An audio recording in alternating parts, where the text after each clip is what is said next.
Mindfulness is very much at the core of what I think is the most important thing we can do, which is to be aware of when we're getting triggered ourselves and when our own emotions are on the line and are driving the way we respond and we parent. Because that usually means that we're sort of off kilter, off balance, if our emotions are coming up too strongly, and that we need to take a moment and reset before we talk about anything with our kids. You're listening to the Mindful Mama podcast, episode number 308. Today, we're talking about how to help your kid with middle school with Judith Warner. Welcome to the Mindful Mama podcast, now with over 1 million downloads. Here, it's about becoming a less irritable, more joyful parent. At Mindful Mama, we know that you cannot give what you do not have, and when you've calm and peace within, then you can give it to your children. I'm your host, Hunter Clark-Field's Mindful Mama mentor. I help smart, thoughtful parents stay calm so they can have strong, connected relationships with their children. I've been practicing mindfulness for over 20 years. I'm the creator of Mindful Parenting, and I'm the author of Raising Good Humans, a mindful guide to breaking the cycle of reactive parenting and raising kind, confident kids. Hey there, I hope you're doing well today. And listen, I just want to say this right off the bat. If you have young kids, this is actually a really important episode for you to listen to, even though we're talking about middle school, because some of the work that we talk about, some of the things that we are referring to in this conversation have to do with what we do when we're young, right? So all the parenting that we do kind of up to the middle school point really makes a big difference. And if you have a middle schooler, like I do, this may be a really, really great episode for you. But first, I just want to give you a quick welcome. If you are new, welcome, welcome. I'm so glad you are here. 308 episodes. Oh my gosh. We have over 1.5 million downloads now. It's amazing what this podcast has done over the years, and I love connecting in this way. I'm so glad you're here. Big welcome if you're new. Listen back to the archives. They're all at mindfulmamamentor.com because I know you can't even get all of them on your podcast players now. Crazy, huh? Let's think about this, right? Like middle school. So few of us look back on our middle school years with fondness. You'll hear me talk about my middle school years and how it was a really hard time for me. And, we just talk about what can we do to help our kids positively navigate this time in our lives. Today, I'm talking to Judith Warner, an award-winning and best-selling journalist whose latest book is And Then They Stopped Talking to Me, Making Sense of Middle School. And I want you to listen for some really important takeaways. We talk a lot about mindfulness because it's really key to be aware of when we're getting triggered, as she says, and how our own emotions are on the line. And, one of the things I think that's a really important takeaway for you to listen for is that we become less effective as parents when we begin to equate our child's experiences to our own. So sometimes we want to relate our kids' experiences to our own, but she really points to the idea of being open and curious and not jumping to assumptions, right? Which is all of that mindfulness work. And we talk about the pros and the cons of intervening and how to give your middle schooler really a safe haven and how vital that is. So this is a really powerful and important episode. Before we dive in, I want to let you know that soon, like in 2 days, if you're listening to this right when it comes out, we are having another mini workshop, the live How to Stop Yelling workshop on September 30th, 2021. And you can find that, and it's part of a series of workshops. So go to mindfulmamamentor.com. There's a resources page, and under events, you'll see the workshop. And it's like $7 for the workshop. And you can join me live. And it's 15-minute power workshop because I know we have busy lives, and then 30 minutes of live coaching with me. So this is part of a series of workshops I'm doing. Check out this one. I'm going to be doing one on mindfulness for parents. I'm going to do one on how to take care of your triggers.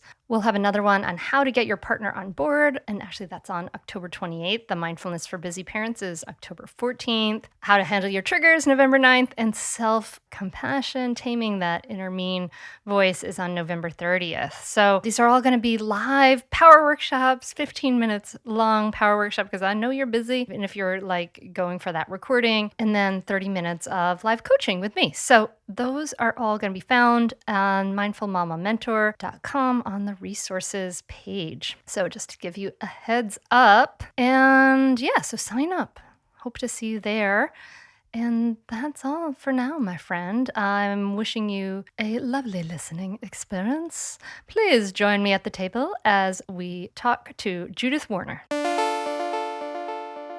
Judith, thanks so much for coming on the Mindful Mama podcast. Oh, thanks for inviting me. Well, I'm glad to talk to you, but I have to admit, as I was reading your book and then they stopped talking to me, I have my copy here. It was like I had to take it in small doses, and it was hard for me to read some of it because 7th grade was the worst year of my life, as I found out was very natural for everybody, that it's an extremely common situation for that to be the worst year of my life. But like, yeah, I mean, it was terrible, intense, and just, I don't know. And I've always like, yeah. So anyway, I'm enjoying reading it. I'm learning so much, but it was a little hard to read. What made you want to dive into middle school? It seems like the time of life that adults are like, okay, we don't want to look back on that because we've lived through Absolutely. it once. That's so true. It's absolutely true. Although I'm so curious. Can you say in a couple of words what happened in 7th grade? Oh, sure. I mean, I had like some boys who were really mean to me and like kind of bullied me. Actually, I met the guy well, I knew him from kindergarten through senior in high school, so he kind of was like a jerk to me that whole time. I met him Ugh, recently last year, and he was like in terrible shape, which I have to admit, like the 3% evil part of me found like really satisfying. Unfortunately, I'm sorry. But he was like a real bully to me like most of my life. And then there were friend issues. And then I was a real jerk to like this girl who was like a best friend of mine for a long time. And I kind of like left her behind. I mean, there was a lot of suffering on all sides. And it was really, really hard. I mean, in every possible way, those are such typical stories. And even the fact that you were on the receiving end of friendship issues and bad behavior, but also you can acknowledge that, you played a role that wasn't terribly nice in the life of someone else. That's how it tends to be. I think that when we tend to have very selective memory when we look back on our middle school selves. Sometimes I think people are probably harder on themselves than they need to be. And then sometimes we kind of repress what wasn't terribly nice and just move forward with our own feelings of victimization. So it's great and somewhat unusual that you can just pull to mind immediately both sides of the equation. A lot of people I spoke with, and I will answer your question, I promise, Mhm.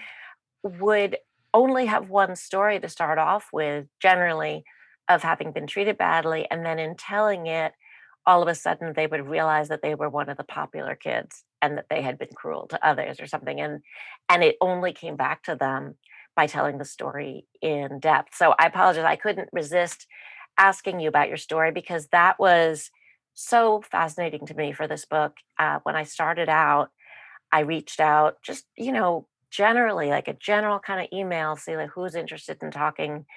And I had more responses. I had a huge response rate. And then people would refer me to other people. And 5 years later, I could still be doing these interviews every day. They were so intense. They would go on for 2.5 hours. And I realized that when you say to somebody, tell me your middle school story, they will basically give you kind of almost like a synopsis of their whole life in the way that they tell it. Partly because for a lot of people, the things that happen to them in middle school affect them so deeply and stay with them for so long, but also because of the way we tend to tell these stories. We give what happened to us in middle school a lot of power and a kind of determinative power in how we tell our stories and how we think of ourselves. And that's a little bit of a backward way toward answering your question. The Mhm. idea actually came to me as a middle school mom when my daughters were in middle school. In the book, as you'll have seen, I turned them into one daughter for privacy's sake. In speaking, it's sort of impossible to uphold that, but um, I was really struck because I had been around the other parents since mostly since kindergarten, but at least, for quite a while. And I noticed that there was such a change in the general social atmosphere with the parents when the kids got to be in like sixth, seventh grade, seventh especially. And it really was like everybody became very tense and very sort of shut down. And there was this general sense that they were about to embark upon the worst period of their lives. And that was going to be really horrible and scary. And we had to kind of like, every household had to batten down the hatches, to make sure to be protecting, their own kid perfectly. And I was really struck by the fact that the kids themselves didn't seem to me to be anywhere nearly as vicious as I remembered them being when I was that age. They were kids. And the stuff that they did, the way they looked, the way they acted, it was very much like what I remembered, only minus the homophobia, Mm. and with pushback for sexual harassment, which there was we didn't even have the term when I was that age. But the parent behavior was often so odd in the kind of micromanaging social stuff or getting into snits about this, that, or the next thing, or somebody saying, don't listen to her, she's lying, just crazy middle schoolerish social stuff that I found myself wondering who are these seventh graders walking around inside of us? And are they coming to the surface now that we've got kids that age? And what do people carry forward? And how does what they carry forward impact them, especially as parents? And I actually found an email I had written to the school counselor around that time, just saying, I would love to write a book asking those questions specifically. And of course, she didn't answer. But the idea kind of stayed with me and really stayed with me. And finally, I decided to give it a try. Now, the book is a lot more than that. It is about what we carry forward and how it affects us, but it's also about why we think about middle schoolers the way that we do and why we perpetuate this kind of miserable period in life, that people have been talking about as awful and the schools as awful for a century, basically. So I was trying to figure out why that was and why things didn't change and get better. Wait, for a century? So, like, before this, we didn't talk about this period. Now, I just want a full disclosure. Like, I've totally talked about this with my kids as like, I've they go to a public charter Montessori school that goes through 8th grade. And so I wanted to be available to talk to them if they had stuff like the things that came up for me come up for them. So I've kind of asked some questions about what's going on, or is anyone being bullied or treated badly or whatever, just trying to open the doors for that. And as far as I can tell with my daughters, like that's not happening in their school, which sounds like it's great. Like it sounds like it's a really like wonderful, unique kind of school environment. But I'm curious, I guess. So I've definitely been asking those questions, but this something that has come about like after industrialization? Is that you're Exactly. saying? Yeah. Yes. Mhm. Yeah. Basically, as soon as parents started spending extended periods of time at home with their kids in early puberty, which, in the late 19th century was around 14, let's say, 14, 15, they started complaining about them. They started finding them really awful. And in the past, most kids had started working when they got to be that age. They worked as servants in someone else's home, or they worked out in the fields. And there, of course, I'm just talking about white children in the U.S. For Black children, it was. that much worse through the middle 19th century. Um, the parents, once they really were stuck with them, and of course, and wealthy white parents were sending their kids to boarding schools by that age. Mm. So they really weren't spending this extended time. And once they were, they started to find them incredibly difficult and kind of unlikable. And then when junior high schools came into being right around the turn of the 20th century, um, this happened in part because of an issue of overcrowding, because people were having their kids stay in school longer, because there were more opportunities in the post-industrial, era. If you stayed in school, there were different kinds of office jobs you can do, and you could hope to have your status rise. And the K through 8 schools, which is what we had at that point, were just overcrowded. But there was also a feeling among education reformers. There was both a feeling that the kids were at a special stage in their development and needed something more than what an elementary school could offer. But there was also the sense that they were in a really yucky stage in their development and needed to be kind of contained together, to protect the younger kids. The younger kids needed to be protected from them, and they needed to be protected from the corruption of high schoolers. Not that many kids actually stayed through high school at that point, but those that did. And that's how the junior high school came into being. And many of the ways we talk about these kids now and the stuff that we get upset about and worry about with technology, et cetera, parents have been worrying about ever since they started spending a lot of time together, almost in It the same words. you have a fascinating chapter about the history because I was just kind of flipping ahead and I was like, "Oh," and I started reading it and I thought, "Oh," and then I saw that what I had been reading had been written in, like, the 1950s, and I was like, "Oh, wait a second, I thought that was written for today." It's incredible, actually, how similar it is. Even in the 1920s, parents were talking about the corruption of technology. There are all these newfangled kinds of technology, like the motion pictures, or radio, cars that were giving kids this new kind of freedom. Obviously, kids that young weren't driving, but older teenagers, and parents didn't like the language they were learning from their peers. They were just generally felt like, through elementary school, they had some control over kind of what their kids were doing and what they were seeing and who they were seeing. And then for junior high school, the schools would draw from a broader range of neighborhoods. So your kids could have friends whose families you didn't know. And, very much like today, there was just this fear of who knows who they're spending time with and what bad habits they're picking up, what bad ideas, what bad words. It was amazing to me to see how similar the complaints. I mean, those are legit complaints, I have to say, because I mean, I know from my own experience, like I fell in with some people who gave me I got some bad habits and bad ideas through late middle school, early high school in those times. I mean, why is it like we know obviously that puberty is happening at that time, but why is this such a challenging time for kids? And why is this I mean, can you tell us more about that? Absolutely. Much of it, unfortunately, is hardwired. And much of it also, though, has to do with the way we educate them.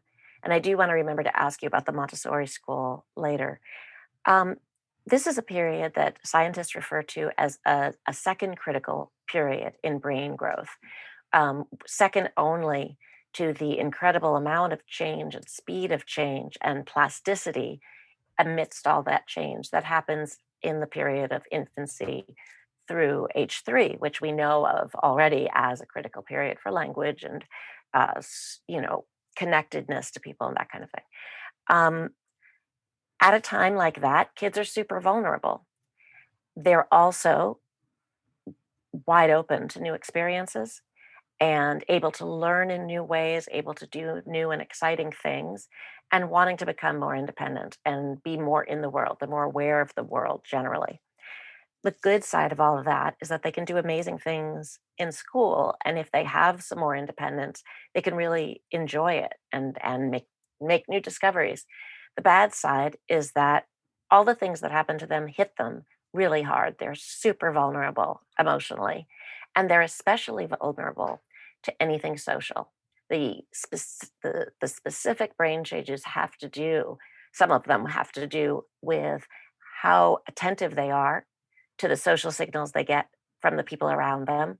They develop much sharper social skills, so they're more able to pick up on social cues, be attuned to them, and interpret them. So if people are rolling their eyes, they might not have noticed a couple of years earlier, and now they do. And Mm. they want approval and status, popularity, more than at any other point in their lives. So everything about that, it's like this combustible mixture. In addition, then, in most schools at least, although this is changing, they have to switch schools right at this incredibly vulnerable moment. Going from an elementary school where they've been the oldest, they've been a long time, it's usually relatively small and the teachers know them, so it's cozy, into a big impersonal middle school where they have to switch classrooms for all of their classes. There's way more academic competition, the stakes are higher, what math they're tracked into, or whatever else of that kind. Um, and where they don't know where they fit anymore. Everything is all shuffled up. And they're at a point where, again, naturally, they're becoming more independent from their parents, from their families of origin. And so they're looking for a new place to belong, a new sort of Mm. replacement family, in a sense, to give them identity while they're figuring out who they are. And that's why clicks become such a big deal. That's why, the kind of thing you said about leaving a friend behind. I mean, that happens all the time. That is the most common story in the world. And one woman I interviewed put it so well. She said it's almost like there's an algorithm that everyone is developing along, and then people diverge and they go different ways. And somebody who you've been moving along with through, let's say, fifth or sixth grade, maybe is now developing at a different pace or in a different direction, and you're going this way. And it becomes impossible sort of to take the other person along with you, and it tends to be the one who is more childlike, I think, who ends up getting left behind, and the one who's more teenagery in a way, who sort of moves forward. And it hurts, and it happens so much. And kids don't have the vocabulary to even think about it in terms other than, for the one left behind to feel terrible about his or herself and to be very angry at the other one. And the one who moves on, of course, ends up feeling guilty in the future, most likely, most frequently from what I hear. I have wanted to atone to Karen Pseudo for so long. And it's like pointless at this point, she would be like, "Okay, Hunter." Yeah, I think it would be one of those, okay, you've made yourself feel better and made me relive a Yeah, very painful exactly. moment. Yeah, So like, maybe it would not. be Yeah. totally self-serving, I know. And and you write that, like, you have written also that there are evolutionary psychologists who talk about this period as, like, where we are just one of all primates that are sorting themselves into different sort of hierarchies at this time as well. Absolutely. And that's something that I found so fascinating. And I had heard Michael Thompson, the psychologist, say many years before then, even before I started working on the book, he had done a talk locally, and he had said all primates sort themselves hierarchically at puberty. The reason being that they are preparing to mate, and who you get to mate with is determined by your status, your access to resources, and your desirability in the sense of, I mean, for animals, how healthy you seem, so how likely you are to pass on genetic material. And, the carryover to middle schoolers who, of course, are not ready to mate.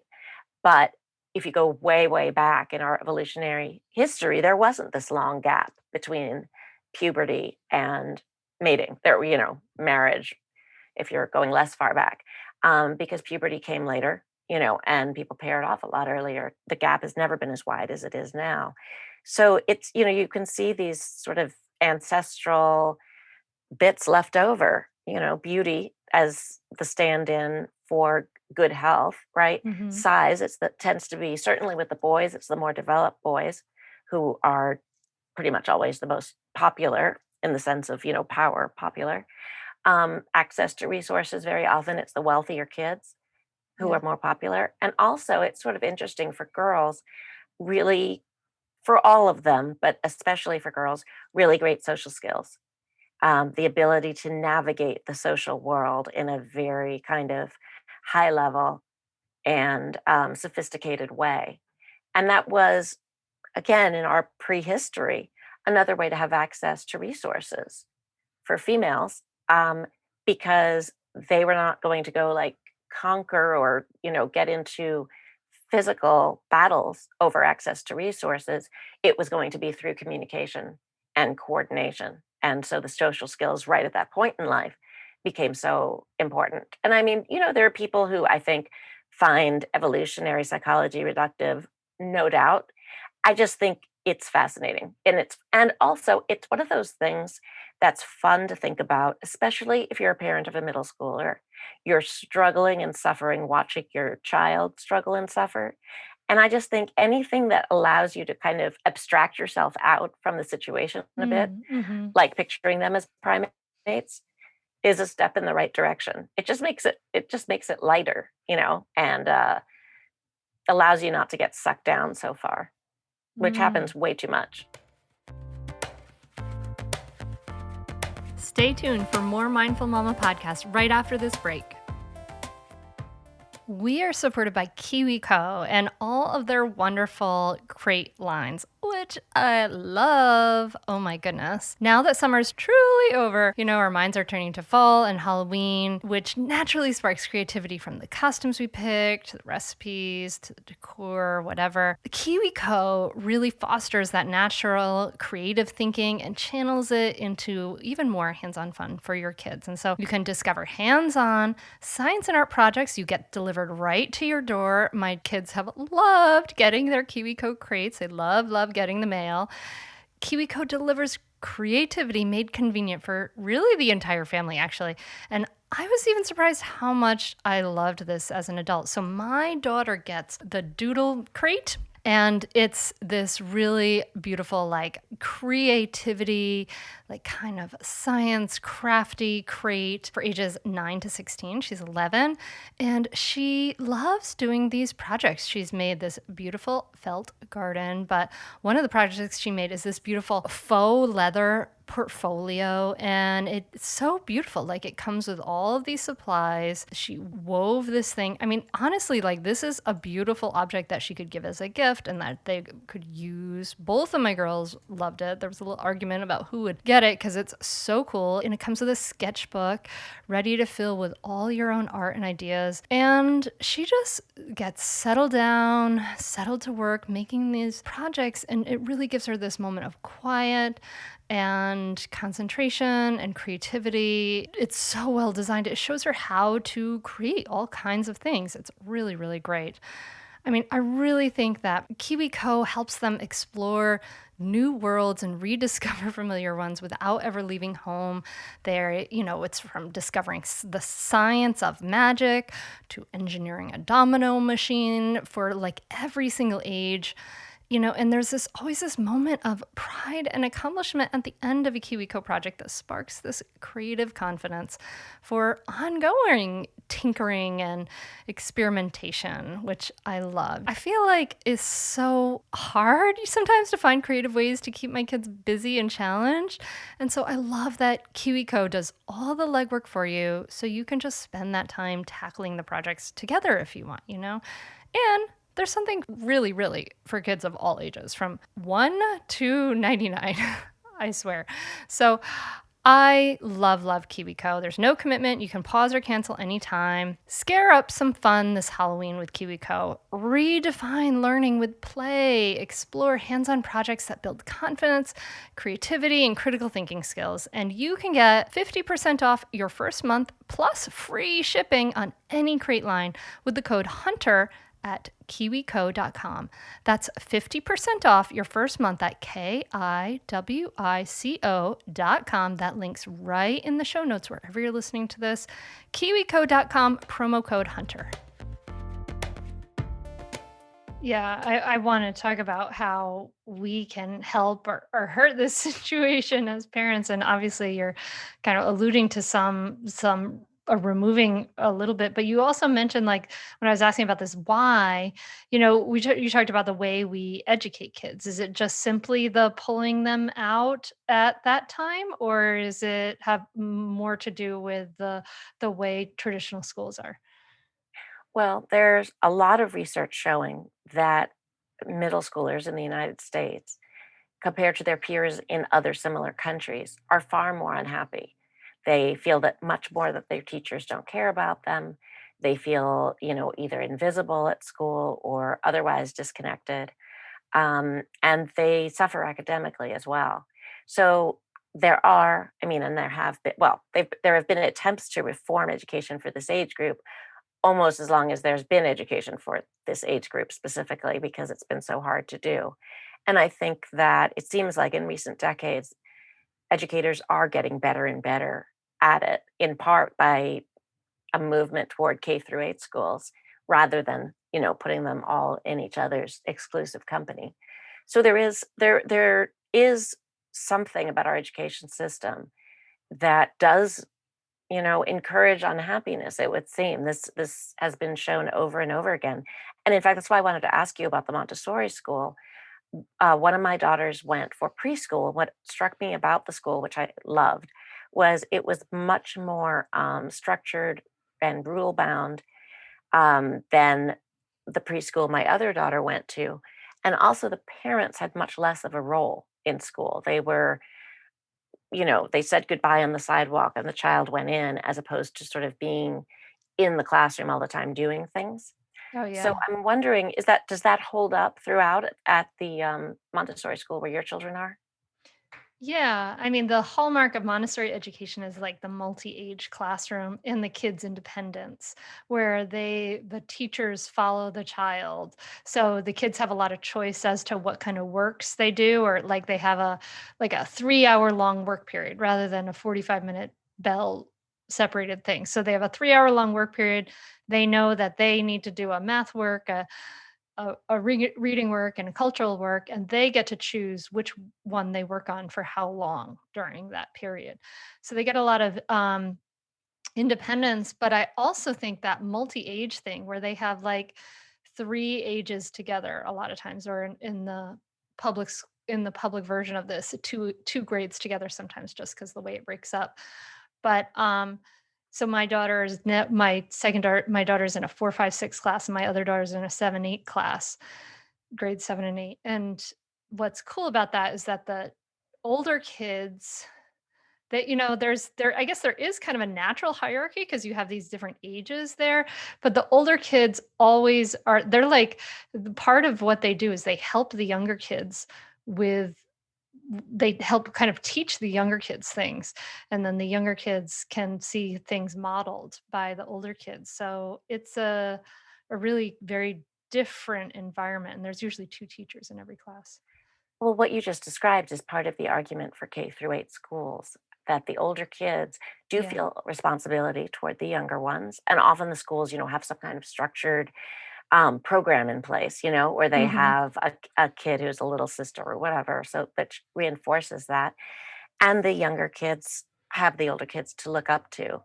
And there is sort of school wide community. And, there are just all kinds of ways that the kids can feel part of the community and stay connected throughout. So I wonder, it would be interesting to know in Montessori generally. Um, I don't think there are that many schools, Montessori schools, that go through 8th grade, but to know what it is, if this holds up. I think Maria Montessori once famously said that she did not want to educate kids that age in early adolescence, that they actually were uneducable and should be put out on a horse farm. I need to check that. That could be apocryphal, but I remember somebody telling me that. I'm sure that the Montessori people I know would have never taught me that quote. I will check. I will check. It's not in the book. It just popped into my head. That's hilarious. Oh my goodness. So, you tell us that this time in a children's life is more difficult than it has to be, even if your child's not in a K through 8 school. And that we are part of what is making it so difficult. So, can you tell me a little bit more about that? Absolutely. At that stage of life, for the reasons we talked about before, kids are very status oriented. They're very, concerned with their place in the world generally, who they are, what kind of family they're from, who they're going to be, what they're going to look like, how they stack up into all sorts of ideals, pop culture ideals, beauty, and body size, etc. But above all, with their peers, who's popular and who isn't, and whatever form that stuff can take. And we parents very often reinforce that, whether we necessarily mean to or don't, although there are plenty who do, who consciously want their kids to be popular and I can will do imagine whatever's part of it necessary. is like now we as parents know what it takes, right? Like we figured it all out. Like that like some good clothes and some good social skills and whatnot, like that kind of stuff matters as far as how easy your situation is in middle school. So I imagine a lot of parents are like, oh, I've got a couple of these answers. Let me give them to my child. You know Maybe. what? I'm sure no, I'm just laughing. I'm sure you're right. That didn't dawn on me at all. I mean, I've long thought that I did my children a huge disservice by being me when they were that age. And you're probably right. No, you're probably right. That just never dawned on me before, but of course. Um, yeah. I, yes, exactly. I think I always had so much dislike for sort of the mainstream, Yeah, yeah, that yeah, I yeah. didn't gear them toward it. I mean, I didn't express Yeah. it necessarily, but I Okay. didn't gear them toward it either. Okay. And you're right. But that probably with normal people are probably doing that. Um, but I mean, look, parents know what it felt like to be that age. They know what it felt like to be unpopular if they were. They Mhm, knew what it felt like to be popular. Either way, they remember a lot of pain and difficulty, and they wanna save their kids from that. That mhm. is just the overwhelming motivation is to save their kids experiencing the kind of pain that they did or that they caused others. There's that too. And the problem is that when that occurs, and it occurs with everyone, I think, goes through that, whether, all parents, I think, go through that to some extent, whether they're aware of it or not.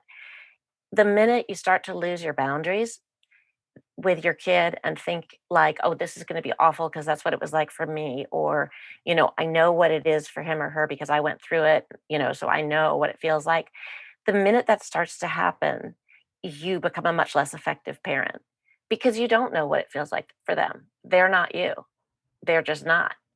And, you take away their ability to sort of have their own life, their own issues, which they can then work on, rather than have you sweep in and declare everything, a tragedy and very often make things worse. And I think parents so often make things worse. All school administrators will tell you this, that the parents are too present now, especially when it comes to the middle school moment where they're really supposed to be stepping back and letting their kids spread their wings a bit.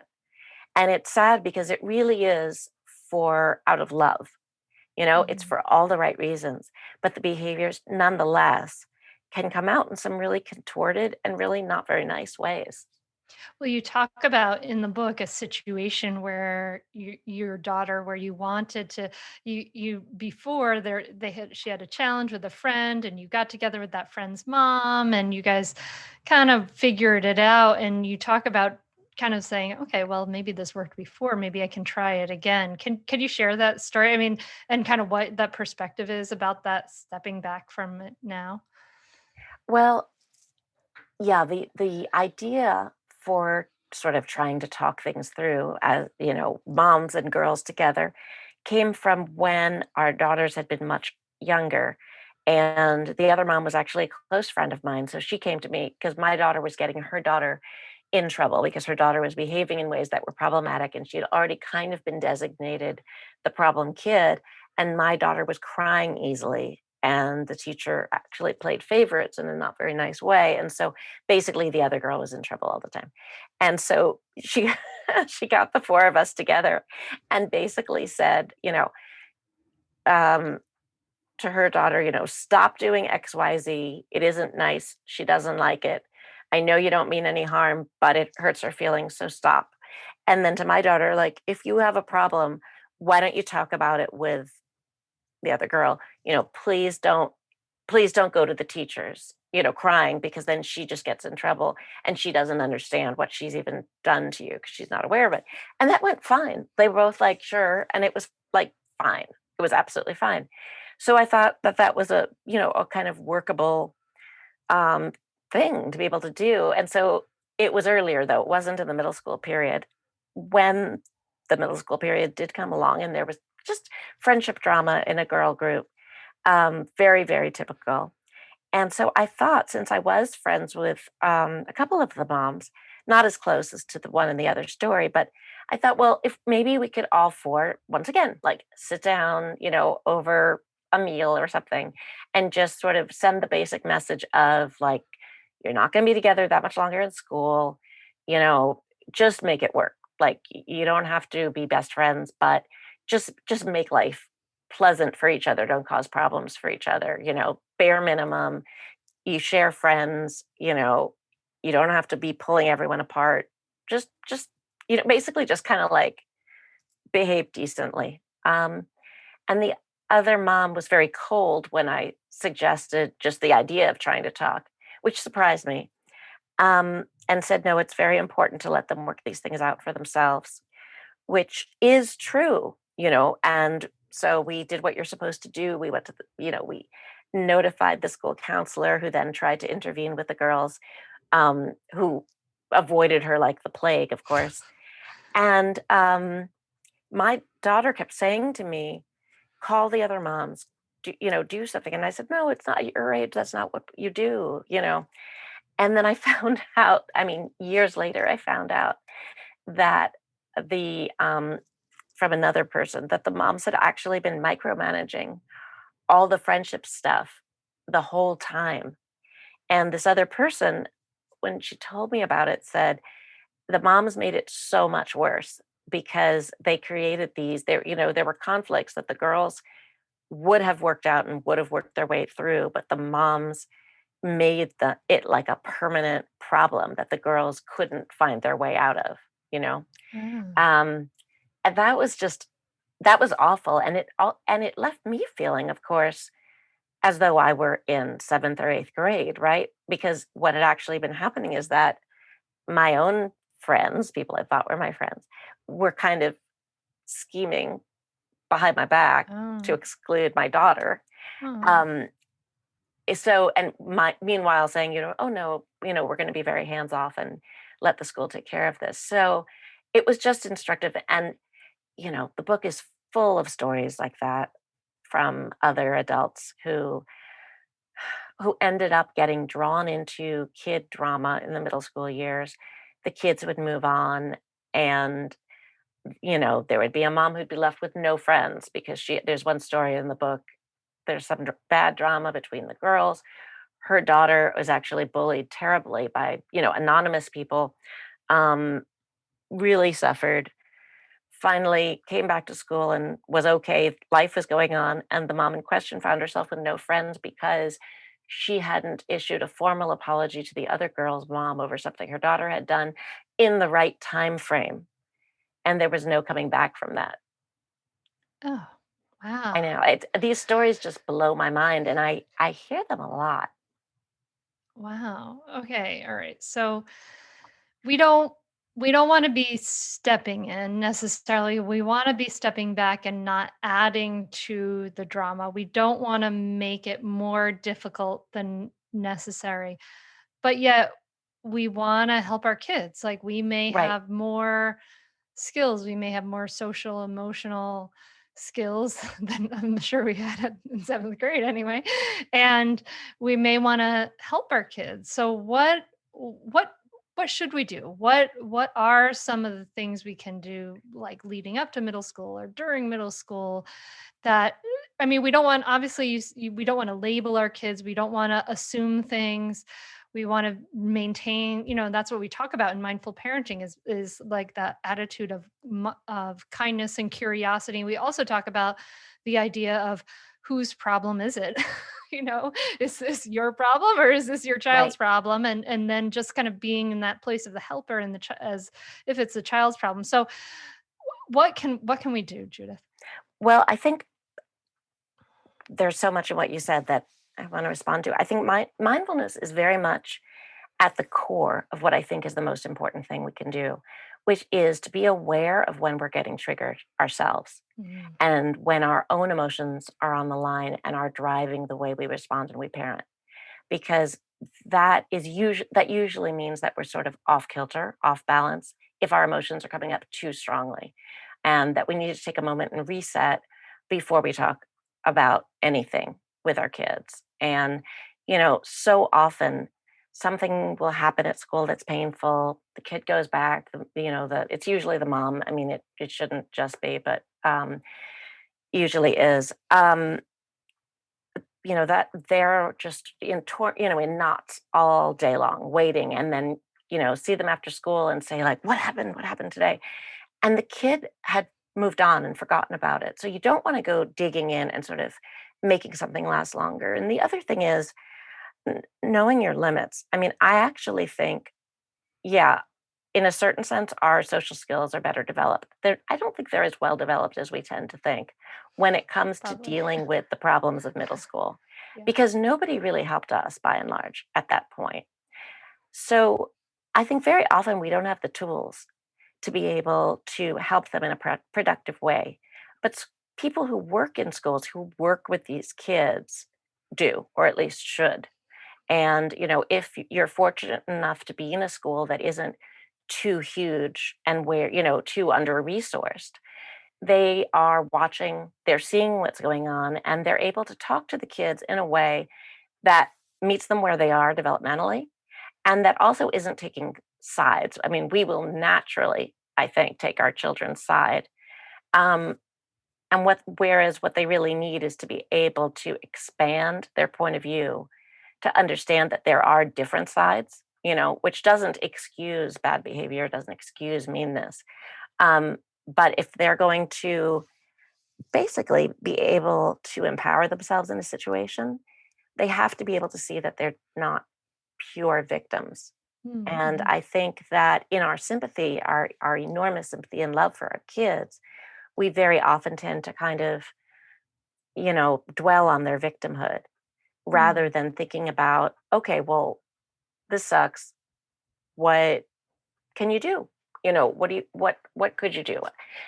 If we can serve in a kind of problem solving role and come to it, I think, as you said, with curiosity. So ask questions, but lightly ask Mhm. questions, and then be able to stay with our own distress, because if they're having problems, it is going to cause us enormous distress. It simply is, and we're going to have to be able to tolerate it, basically, rather than get carried away with it and captivated by it to the point that we can't think clearly like adults and bring more of an adult, calm, mature mind to the situation.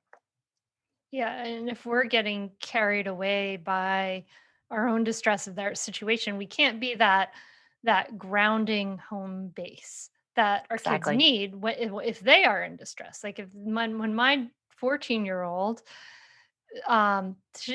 she does all the like in her room time, alone time, but sometimes she comes and flops on my bed at night, and out comes a bunch of stuff.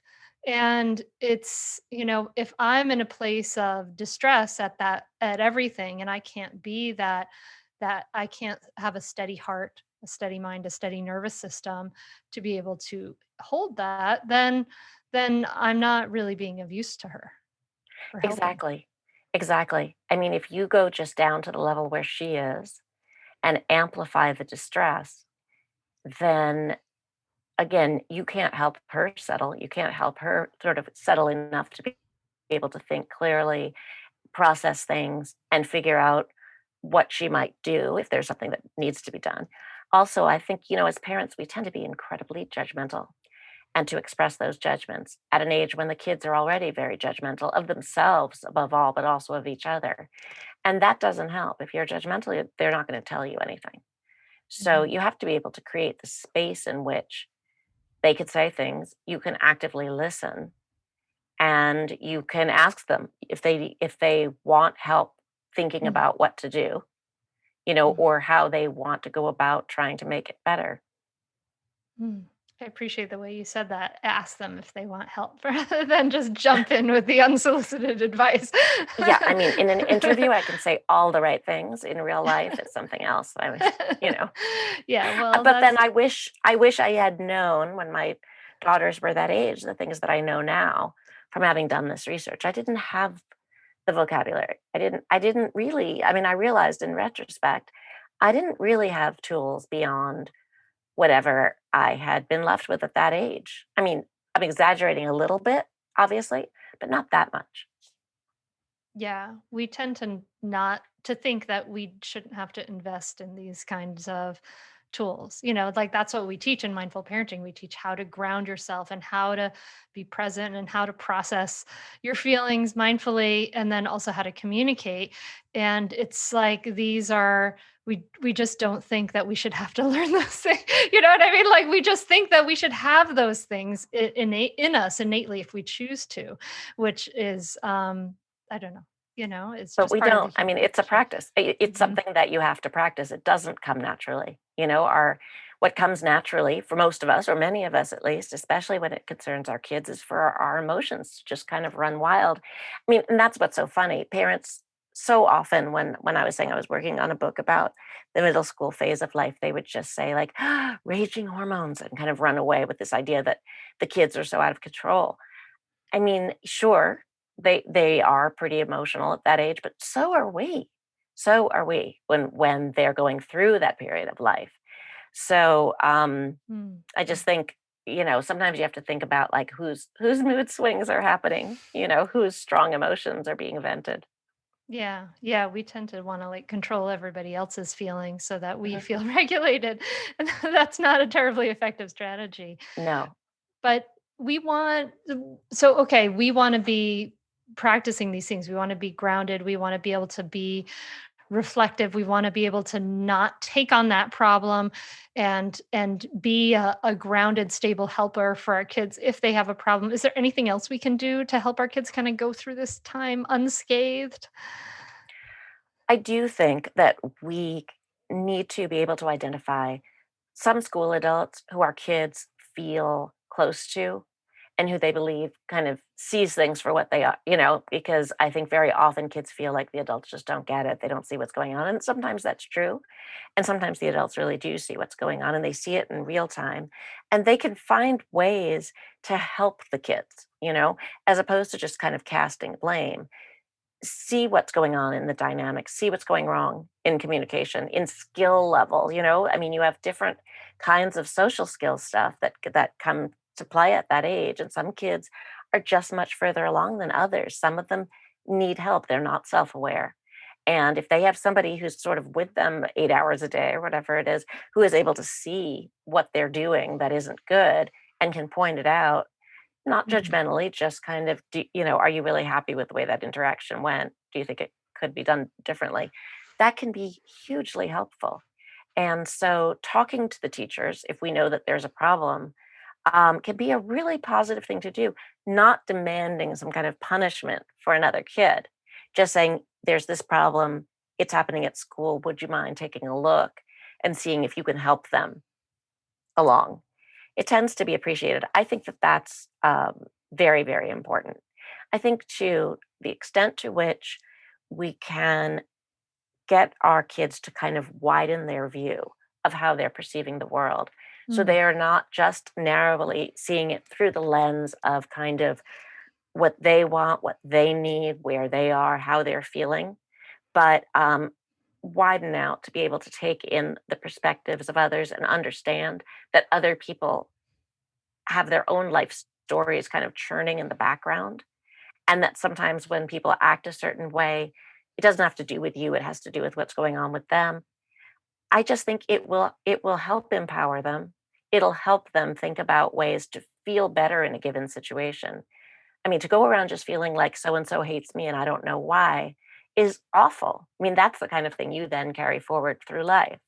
But having the vocabulary to be able to think, oh, our friendship is changing maybe because we're kind of moving in different directions and have different interests right now. Um, Maybe it's better for me since I don't feel good around her and her friends to see if there are other people whose company I enjoy more right now because I have more in common with them. That's a lot better than just feeling like, oh my God, my friend dumped me and that won't tell me why. So I think that it's ways like that by giving them a vocabulary where they can kind of understand themselves and their world. Again, lightly, not, clinical, um, all with an eye to making them feel like they have some agency is really, really important. Okay. All right. So identify those adults that can help and ask them to help. And then also yeah, what you're kind of saying is like, let's invite some open mindedness, like rather than judgment. Like, Yes.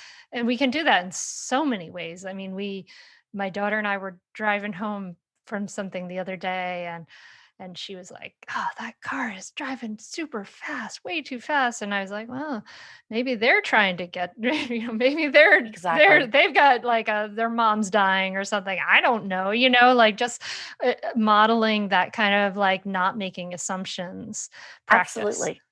Absolutely.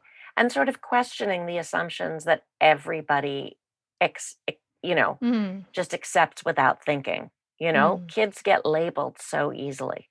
And those labels are so hurtful and reductive and don't give anyone any room, to grow or change. mhm, So we don't want to endorse that.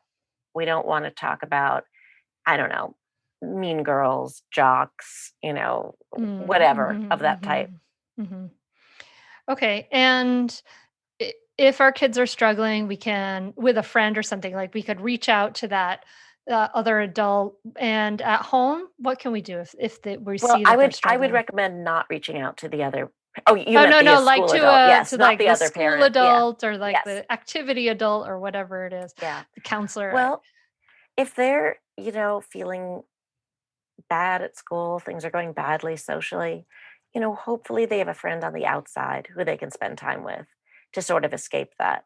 If they have outside interests and can be involved in, other sorts of activities, and they don't have to be, hugely expensive, fancy activities, just about anything that brings them in contact with, a different group of kids, but kids with whom they have things in common, with who share interests, where they can go do stuff they enjoy and that's relaxing.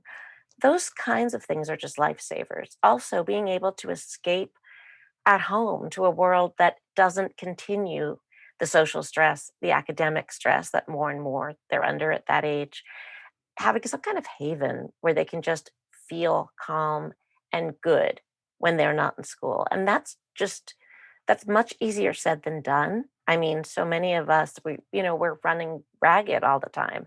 I think from this past year, much less so than before. And I think a lot of families want to try to maintain that sort of calmer pace, having gone through this. But that's so important.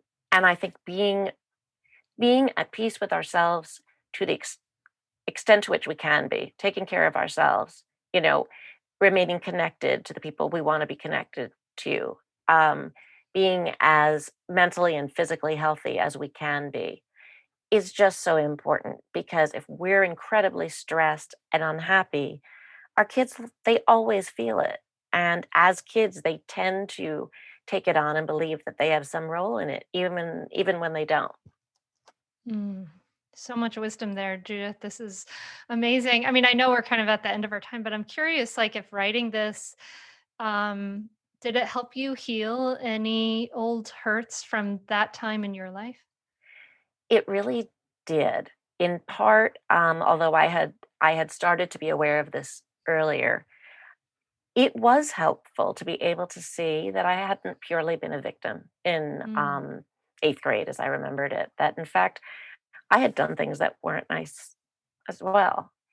And on the one hand, that was incredibly painful to have to see, especially the way that it came to me, because I realized, I would look at my daughter's class and think, who was I like? And I would have to admit to myself that I was like, this one or that one who wasn't all that nice.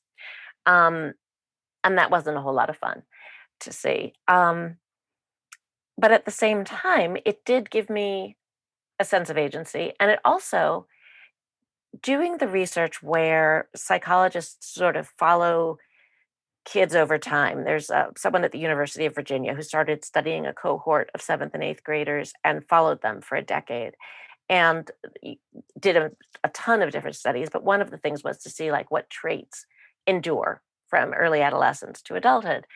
And becoming more, and a lot of them do. I mean, there are a lot of traits we have at that age that stay with us. A lot of the people I interviewed who had very painful times when they were that age actually were having their first flare up of some kind of mental health issue that would dog them for the rest of their lives. Depression or anxiety, or some people with bipolar disorder realized the other kids knew that there was something different about them. There was something that jarred, or they were just vulnerable or whatever. And unfortunately, the kids would pick on them and sort of go straight for that at the time. And again, there was no vocabulary for understanding this then for the people who at the age I was talking to, because people didn't talk about mental health stuff. They especially didn't talk about kids' mental health stuff. So they just internalized that there was something wrong with them, right? I mean, some global badness to them. Um, Again, without the tools to be able to have their lives be happier and more successful then, and then moving forward. Um, so all of that, I mean, for me, just being able to think about that period of time in a much more sophisticated way, to also to be able to have more of a sense of humor about it, because a lot of the research I've it just strikes me as kind of funny. How wretched everything is set up to be, is like a terrible cosmic joke, in terms of what's going on in kids' brains at that time and what the world hands them. Um, I just found all of that. I came out of this with tools that helped me as a parent as my daughters got older, and also tools that just helped me understand myself in social interactions much better. Because in a lot of ways, we do have these enduring traits, and who we are decades later, the person who struggled in seventh grade is still there. Um, the underlying A lot of the underlying stuff is still there. And hopefully, we have become aware of it and manage it differently, or maybe don't suffer over it anymore. But very often we still do. Hmm. I guess that makes me think of that. There's a saying that my teacher taught me, which is no mud, no lotus. And that is that That's true.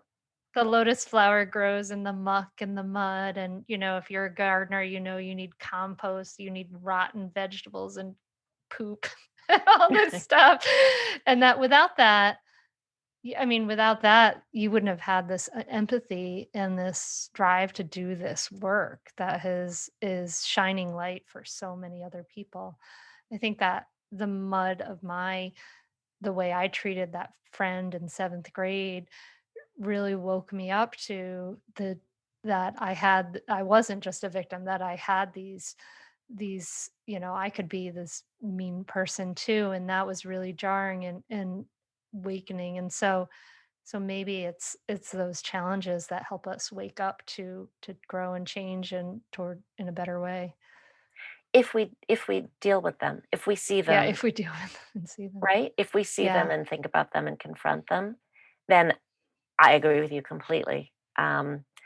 In and of themselves, not necessarily, not always. People just can form scar tissue.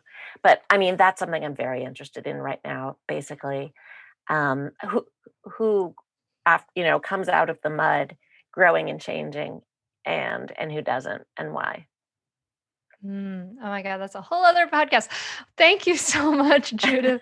This has been it's fascinating. Your book is fascinating. I'm going to be diving into it in bits and pieces. And it's really, I think it is really helpful and healing to understand and all of that. So I really thank you for the work that you've done with this and that you're putting this out in the world and sharing your voice and with this work. The book is And Then They Stopped Talking to Me, Making Sense of Middle School, Judith Warner. Where else can people find out more about you and share any ahas they might have from this conversation with you? Well, they can always reach out to me on my website, which is just judithwarner.com. I finally got my name as a domain after many years. Um, they can find me on Twitter at Judith Warner, on Instagram, which I'll admit I'm not good at using, at Making Sense of Middle School.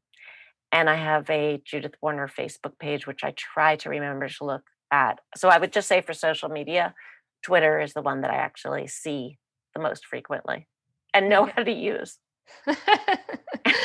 Thank you so much. This has been a real pleasure. I really appreciate your It's been a time. pleasure for me. Thank you so much. Thank you for the work that you do. It's so important, so helpful. For me, the takeaways from this conversation are about that safe haven, about that safe haven and that warning to give me some restraint from intervening. Like this whole pandemic has been hard for both my kids. They're in that critical time in middle school. Their kid friends are so important, and it really, really separated and isolated them, which has been hard to watch. And I'm practicing just to be that open-minded, be that safe haven, make our home that safe haven. So I'm wondering what your takeaways are. I would love to hear them. Please tell me. I love it when you share the podcast and tag me and let me know. You can tag me at Mindful Mama Mentor. I love to hear your takeaways. Do you agree? Maybe you think that we should intervene a little more. I don't know. Let me know what you think about this episode, and I hope it's helped. It really always comes back to that. Like, we have to be that presence, right? We have to be that mindful presence where we can accept our own feelings, we can accept our kids' feelings. And so it always comes back to this work we do with ourselves. It's so, so fascinating. So yeah, if you want more resources on that work that we do for ourselves, I have them at mindfulmamamentor.com. Check it out, click around in there. And yeah, let me know what you think about this episode. If you liked it, share it with some friends who it could help. And that's all. Just wishing you a great week. Thank you so much for listening. Hey, thank you so much for listening to the audiobook of Raising Good Humans. It's doing really well. The paperback got translated into Bulgarian. I have copies. It's crazy. So shout out to anyone who speaks Bulgarian right now. Shout out to you. All these resources are here for you and more at mindfulmamamentor.com, and I'm wishing you a great week. Lean into those moments of peace, lean into those moments of joy, lean into those moments, even those neutral moments, and notice how, hey, there's nothing wrong right now, and what can I appreciate? That really helps us to be that accepting, grounding presence. All right, thanks so much for listening, my friend. Namaste. Say definitely do it. It's really helpful. It will change your relationship with your kids for the better. It will help you communicate better. And I'd say communicate better as a person, as a wife, as a spouse. It's been really a positive influence in our lives. So definitely do it. I'd say definitely do it. It's so worth it. The money really is inconsequential when you get so much benefit from being a better parent to your children and feeling like you're connecting more with them and not feeling like you're yelling all the time or you're like, why isn't things working? I would say definitely do it. It's so, so worth it. It'll change you. No matter what age someone's child is, it's a great opportunity for personal growth and it's a great investment in someone's family. I'm very thankful I had this. You can continue in your old habits that aren't working, or you can learn some new tools and gain some perspective to shift everything in your parenting. Are you frustrated by parenting? Do you listen to the experts and try all the tips and strategies, but you're just not seeing the results that you want? Or are you lost as to where to start? Does it all seem so overwhelming with too much to learn? Are you yearning for a community of people who get it, who also don't want to threaten and punish to create cooperation? Hi, I'm Hunter Clark-Fields, and if you answered yes to any of these questions, I want you to seriously consider the Mindful Parenting membership. You'll be joining hundreds of members who have discovered the path of mindful parenting and now have confidence and clarity in their parenting. This isn't just another parenting class. This is an opportunity to really discover your unique, lasting relationship, not only with your children, but with yourself. It will translate into lasting, connected relationships, not only with your children, but your partner too. Let me change your life. Go to mindfulparentingcourse.com to add your name to the waitlist, so you will be the first to be notified when I open the membership for enrollment. I look forward to seeing you on the inside. mindfulparentingcourse.com.